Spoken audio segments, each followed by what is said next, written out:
How you doing? Oh, hey. How you doing? I'm here about the position. Yikes. I'm nervous. Some great lady you got here. Mr. Stevens, you think you're qualified for this position? Am I qualified for the position? Yeah, I think so. Can you just remind me again what the position was exactly? Oh, right. Summoning endangered species expert. We recently just had someone drop out. Do you think you're our guy?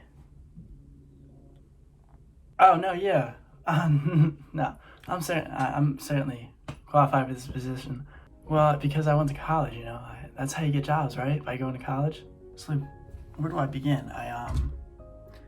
Let's say that I'm qualified for this position of summoning endangered species expert. First off, I'm great with people. Real people person. I believe they say I'm personable. Of course, this translates very well with most animals. Now I'm talking bosses, managers, producers, dogs, cats, hamsters, pigeons, you name them, endangered, no big deal. I have the charisma to turn a horse into a gorilla, if you know what I mean. No, I'm sorry, I don't think I do. Oh, and I have great customer service experience. I've been around the ringer with customers. I've served them at restaurants, handed them free bread against policy, would grant customers free movie tickets at my movie theater job when I was a manager, because I was too intimidated for a conflict. But no, really though, I'm a great problem solver. Free tickets and no, that was just a joke. I've handled customer conflicts, employee conflicts. I'm the Sherlock Holmes of conflict. They just don't make anybody a manager nowadays, now don't they? By the way, since we're on the topic of handling endangered species, I've had great experience working on the radio.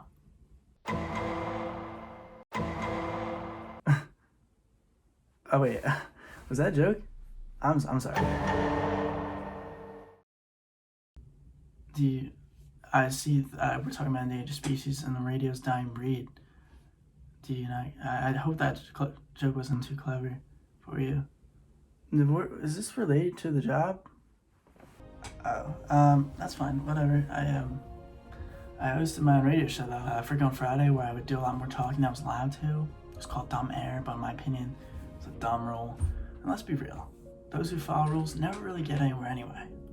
I would tell stories about my everyday life, try to make the audience laugh while acting like my friends and family were listening, because they said they were.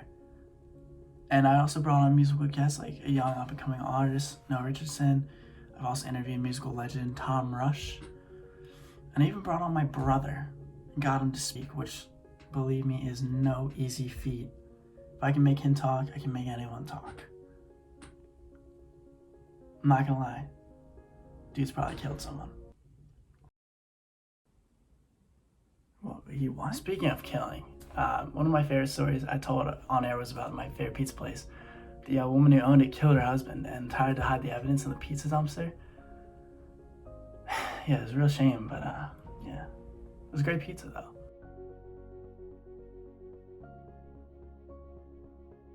Okay, hold on. Where do your qualifications for the animals actually come into play here? Oh, right, yeah, I don't really have any experience that you're looking for, because let's be real here. How can I gain experience for jobs if you guys aren't willing to give me the experience in the first place? You know what I mean? No idea. I went to college to get these jobs. I thought that's what college was for. Anyway, I've also edited and created my own podcast episodes, YouTube videos. I'd mainly try to make them comedic and fun because, well, my mom thinks I'm a funny guy, but also because the real school assignments would bore me so to death. I would go out of my way to make the videos ridiculous. They were hits though. Now maybe not in total views on YouTube, but I got the students laughing and my teachers praising me here and there. They kept saying, "You really are a special kid, Julian, but I really do hope you get the help you need," or something.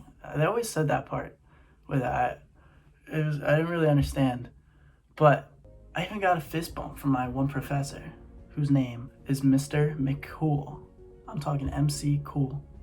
How many cool points does a guy get for a fist bump from a professor named Mr. McCool?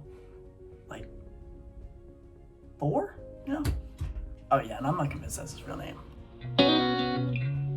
So sweet. Living in this big blue world with my head up in outer space. I know I'll be A-O, A-OK. I know I'll be A-O, A-O.